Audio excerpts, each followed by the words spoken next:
Halo teman-teman semuanya, saya Cindra Dewi dengan NIM 21083020029. Saya merupakan mahasiswi dari jurusan Komunikasi dan Penyiaran Islam, Fakultas Dakwah dan Komunikasi Islam, Kampus YIN Syekh Nurjati Cirebon. Video kali ini saya buat guna memenuhi tugas akhir pada ujian akhir semester mata kuliah Komunikasi Massa dengan dosen pengampu Bapak Babai Barmawi MSI.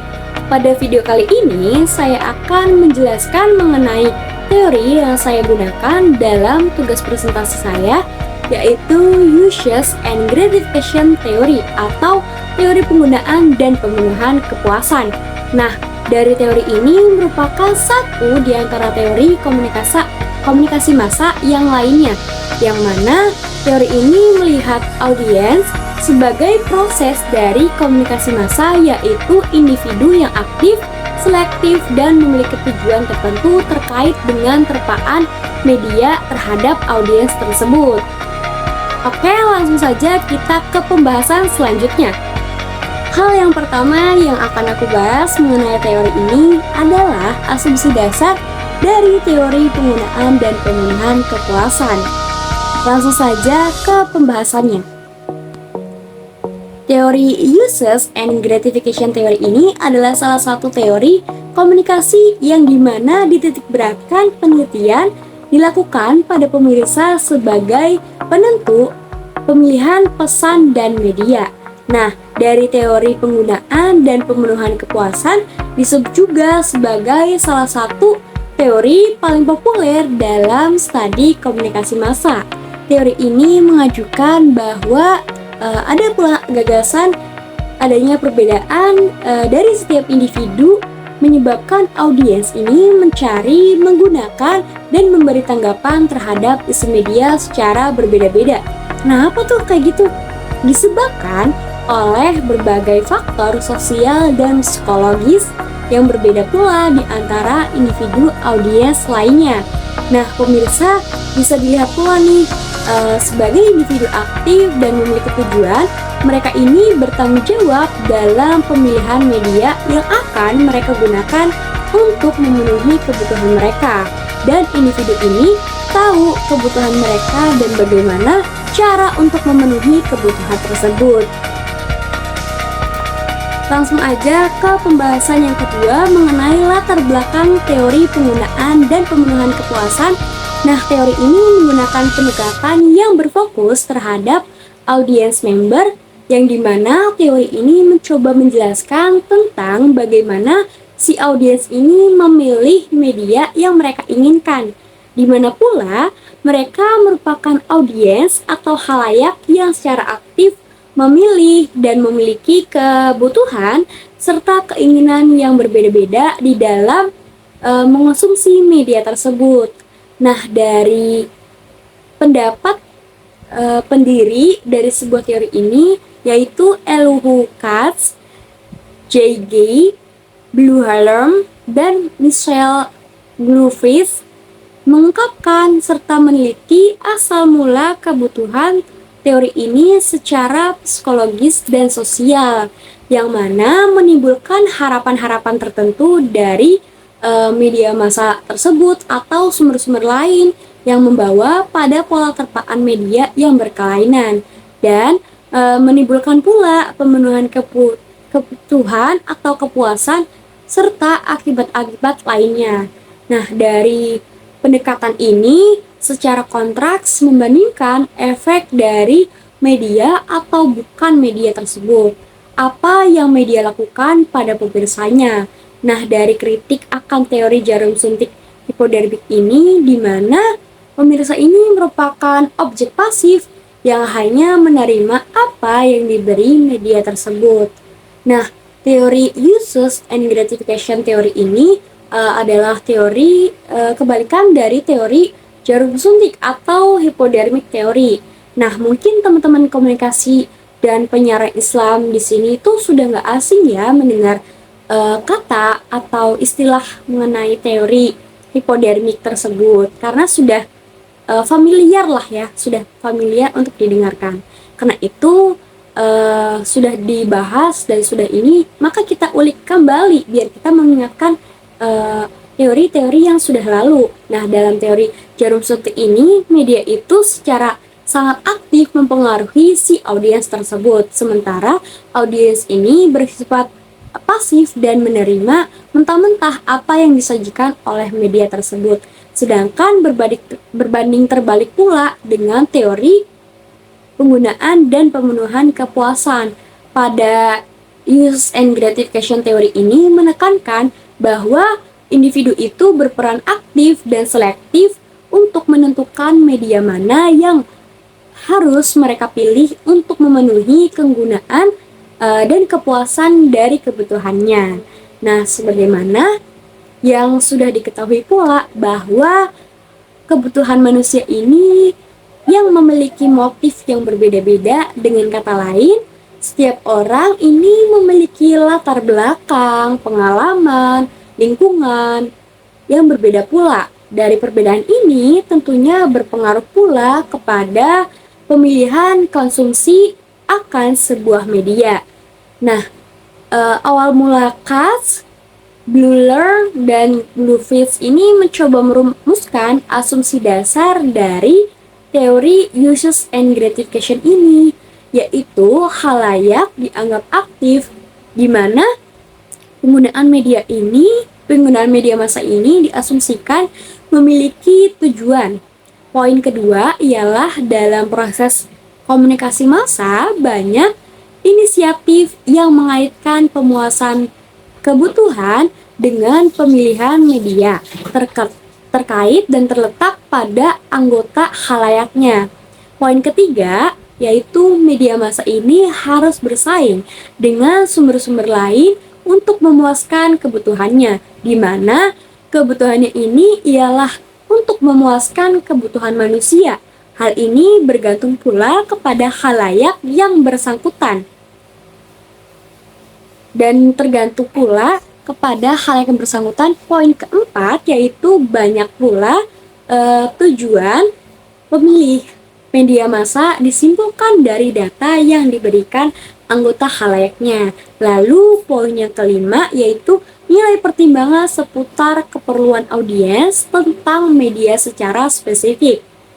Nah, dari teori penggunaan dan pemenuhan kepuasan atau pemenuhan kebutuhan ini dapat dilihat sebagaimana kecenderungan yang lebih luas oleh peneliti media yang membuka ruang untuk umpan balik dan penerjemahan perilaku yang lebih beragam. Namun, perlu diingat juga teman-teman bahwa beberapa komentar yang berargumensi dari pemenuhan kepuasan ini seharusnya dapat dilihat sebagai efek. Contohnya seperti ini teman-teman.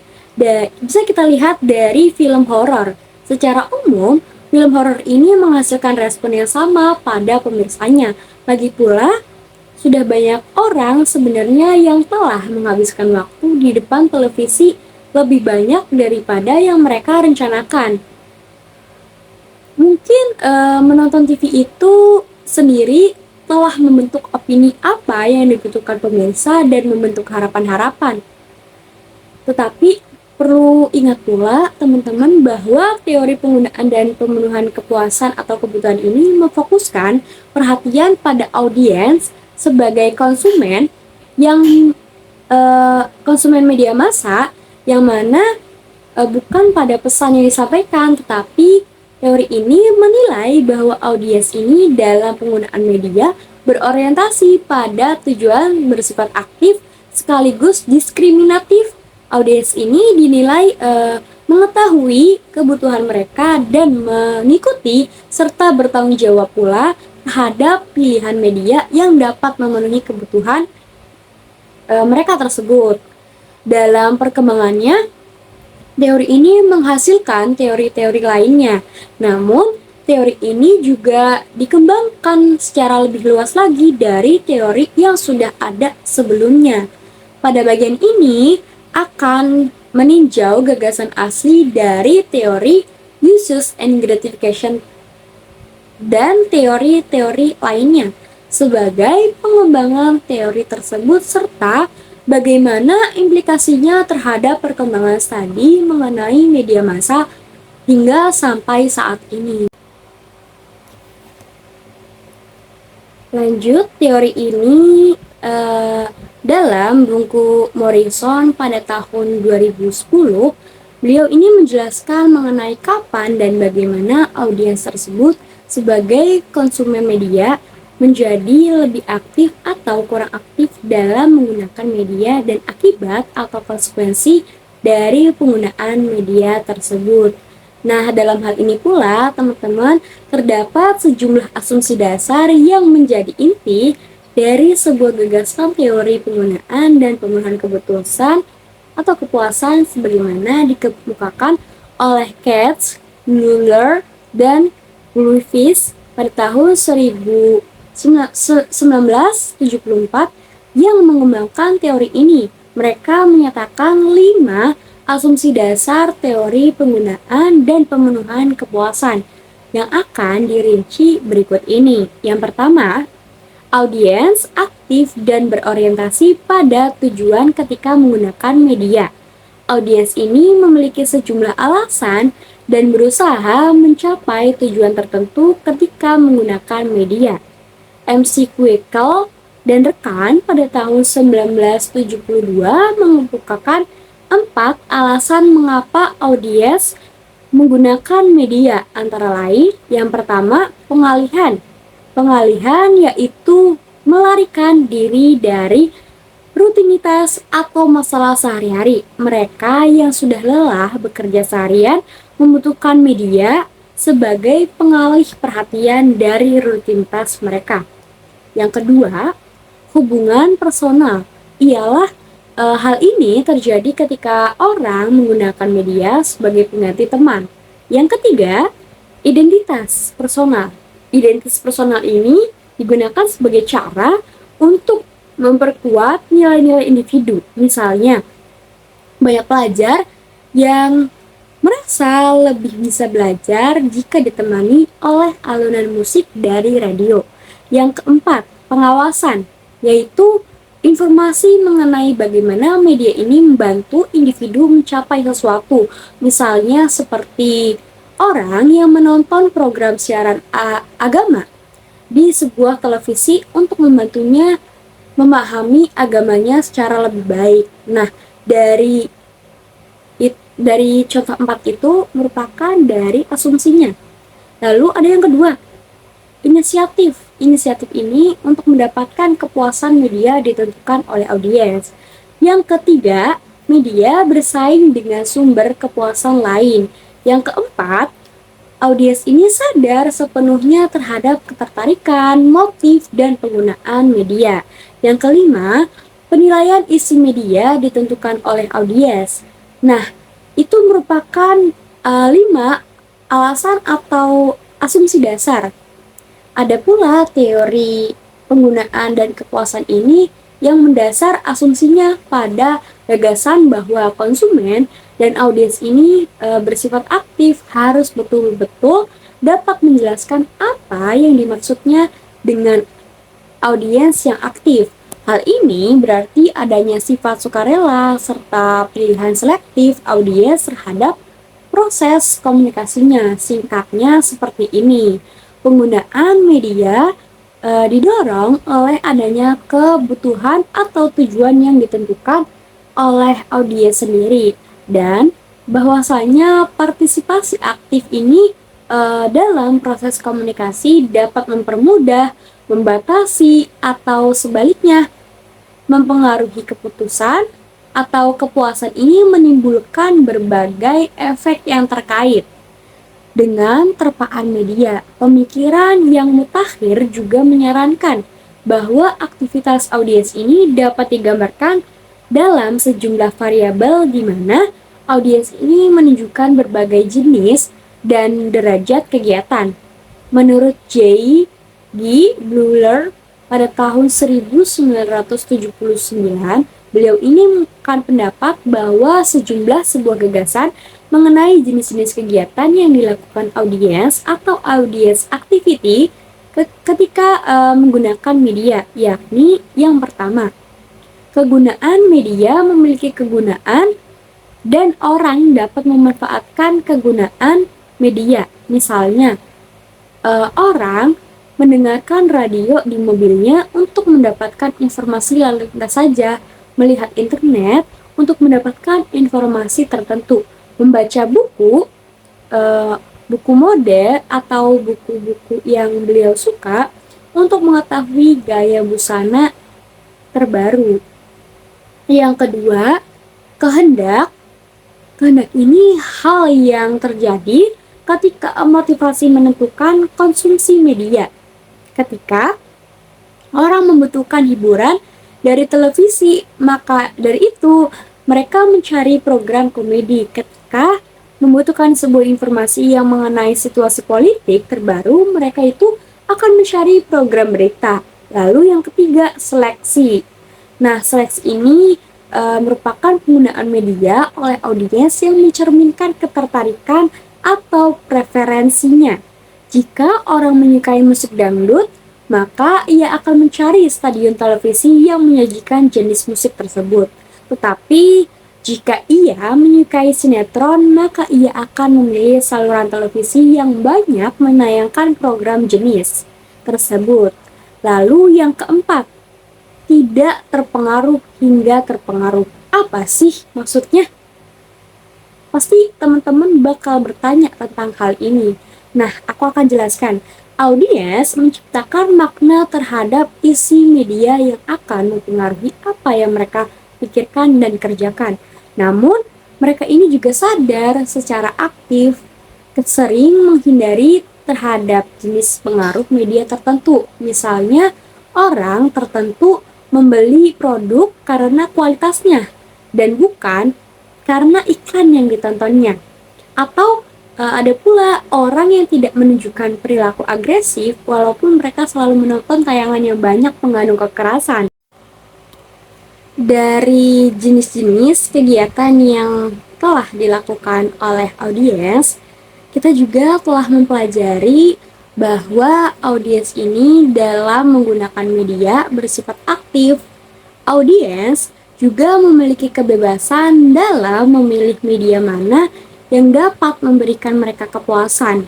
Namun, apakah audiens ini sepenuhnya bebas dalam menggunakan media atau sepenuhnya bebas dalam menentukan kepuasan yang mereka inginkan? Bagaimana tuh jawabannya? Oke. Mari kita ulik jawabannya. Dalam hal ini terdapat pandangan bahwa dunia ini di mana audiens berada ikut serta menentukan kebutuhan dan kepuasan audiens terhadap media. Dengan kata lain, teman-teman perlu ingat, kebutuhan dan kepuasan audiens ini terhadap media tidak bersifat otonom, yang tidak ditentukan semata-mata hanya pada diri individu saja. Nah, menurut Katz dan rekannya pada tahun 1974, mereka ini menyatakan bahwa situasi sosial di mana audiens berada turut dan terlibat dalam mendorong atau meningkatkan kebutuhan audiens terhadap media melalui 5 cara. Berikut ini. Yang pertama, situasi sosial dapat menghasilkan ketegangan dan konflik yang mengakibatkan orang membutuhkan sesuatu yang dapat merugikan ketegangan melalui penggunaan media.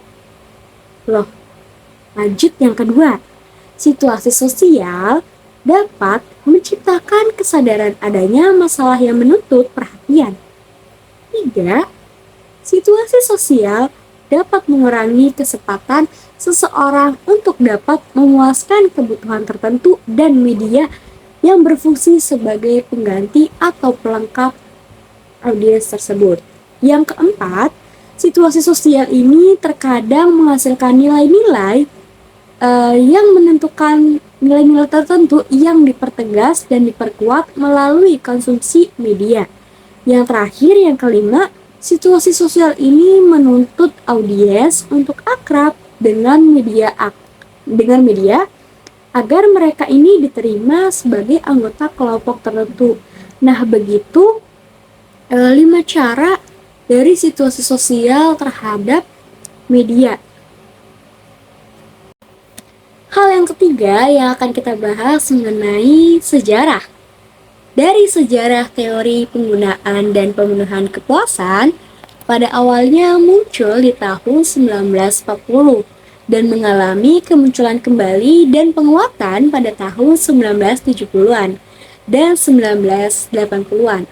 Para teoritis pendukung teori penggunaan dan pemenuhan kepuasan atau uses and gratification theory ini berargumentasi bahwa kepuasan manusialah yang mempengaruhi bagaimana mereka menggunakan dan merespons saluran media tersebut. Nah, menurut Zilma, sebagaimana dikutip oleh Michelle Quill, telah menunjukkan pengaruh mood seseorang ini saat memilih media yang akan mereka gunakan. Pada saat seseorang merasa bosan, maka ia akan memilih isi yang lebih menarik dan lebih condong dari hal-hal yang menegangkan. Ada pula pada saat seseorang merasa bosan atau seseorang ini merasa tertekan, ia akan memilih isi yang lebih menenangkan dan jauh lebih ringan.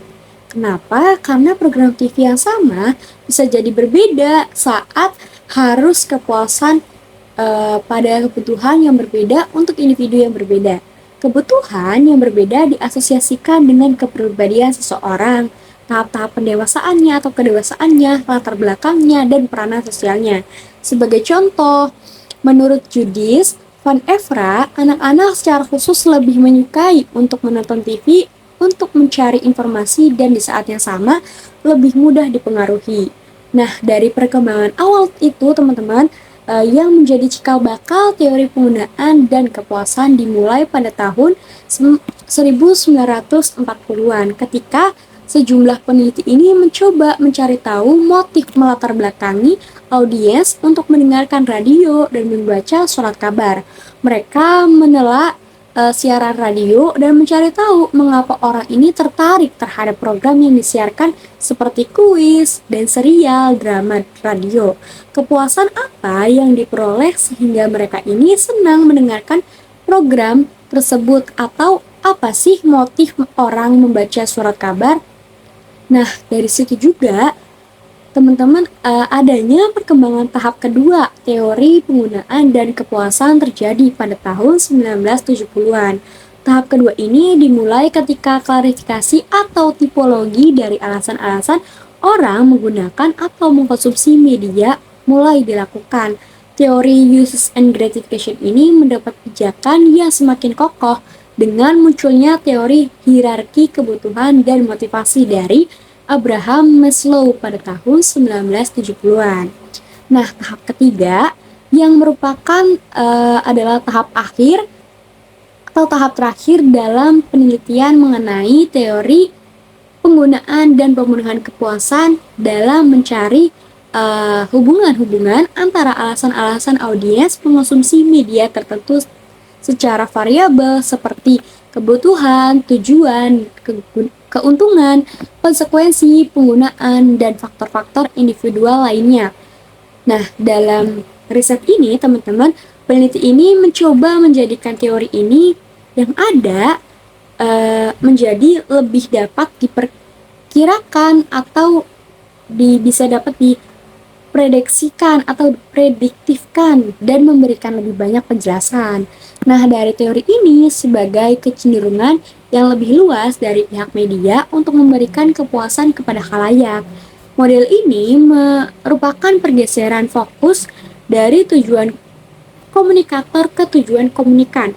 Model ini juga menentukan fungsi komunikasi massa dalam melayani khalayaknya. Pendekatan uses and gratification theory ini untuk pertama kali dikenalkan oleh Elihu Katz pada tahun 1959 dalam artikel sebagai reaksinya terhadap pernyataan dari Bernard Berelson 1959 bahwa peneliti komunikasi ini tampaknya akan mati. Katz menegaskan bahwa bidang kajian yang sedang sekarat itu adalah studi komunikasi massa sebagai persuasi. Dia menunjukkan bahwa kebanyakan peneliti komunikasi ini sampai waktu itu diarahkan kepada penyelidikan efek kampanye persuasi pada halayak. Sebagian besar, riset menurut Kepler 1963 dan Rubin 1994 dalam wilayah teori penggunaan dan kepuasan ini berupaya meneliti apa sih yang lagi terjadi di balik penggunaan media oleh audiens tersebut. Dengan kata lain, begini teman-teman, peneliti ini mencari tahu bagaimana dan mengapa orang menonton program televisi tertentu atau bagaimana dan mengapa mereka ini bisa terpengaruh oleh iklan tertentu dan bukan oleh iklan lainnya. Nah, teori ini tidak memberikan perhatian pada efek langsung, tetapi memfokuskan perhatian pada motivasi dan perilaku audiens terhadap media atau bagaimana dan mengapa mereka ini menggunakan atau mengkonsumsi media. Singkatnya, dari Cass menggunakan atau mengemukakan pendapatnya bahwa penelitian ini diarahkan kepada jawaban terhadap pernyataan mengenai teori ini, berupaya menjelaskan what do the media do to people, yang artinya apa yang dilakukan media untuk audiens atau halayak. Kebanyakan penelitian ini menggunakan bahwa komunikasi massa ini berpengaruh kecil terhadap halayak yang dipersuasi. Oleh karena itu, para peneliti berbelok ke variabel-variabel yang menimbulkan lebih banyak efek. Misalnya efek kelompok, itu pernyataan tersebut itu menurut Effendi pada tahun 1993. Nah, begitu mengenai sejarah dari teori penggunaan dan pemenuhan kepuasan atau Oke, baik. Mungkin hanya itu saja yang bisa saya jelaskan di video presentasi kali ini mengenai uses and gratification theory. Kurang dan lebihnya saya ucapkan mohon maaf yang sebesar-besarnya. Saya ucapkan salam. Wassalamualaikum warahmatullahi wabarakatuh. Terima kasih. Dadah.